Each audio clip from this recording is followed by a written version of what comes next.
జిల్లా పరిషత్ సభ్యురాలుగా నిబద్ధత గల కార్యకర్తగా పార్టీ కోసం నీ కోసం ఎల్లవేళలా నేను కృషి చేస్తానని ఇక్కడ సభాముఖంగా నేను అందరికీ మాటిస్తున్నాను. మన మోదీ గారు మన కోసం అనేక సంక్షేమ పథకాలను పెట్టారో మీ అందరికీ తెలుసు. అలాగే మన స్టేట్ నుంచి మన మాజీ గారు కూడా అనేక సంక్షేమ పథకాలను ఇచ్చారు.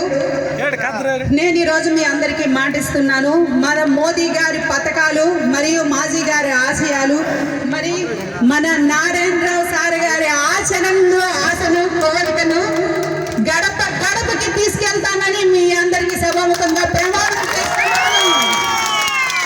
ఎంతటిదో నా ప్రసంగాన్ని ముగిస్తున్నాను. తెలిసి కానీ తెలియక కానీ ఏమైనా తప్పు మాట్లాడుంటే నన్ను క్షమించండి. ముఖ్యంగా ఒక విషయం చెప్పడం మర్చిపోయాను. నేను కాశీనగర్ బ్లాక్ లో ఈ రోజున ఈ కలయికకి చాలా మంది కృషి చేశారు. వాళ్ళందరికీ నా పేరున నా ధన్యవాదాలు తెలియజేస్తున్నాను. మరియు నిషాని బ్లాక్ లో ఇంతటి పెద్ద సభని సృష్టించి మా అందరికీ ఆహ్వానాన్ని ఇచ్చి ఇంత మంచి స్వాగతాన్ని ఇచ్చిన గోసాని ప్రజలకు కూడా పేరున నా ధన్యవాదాలు తెలియజేస్తున్నాను. భారత్ మాతాకి జై.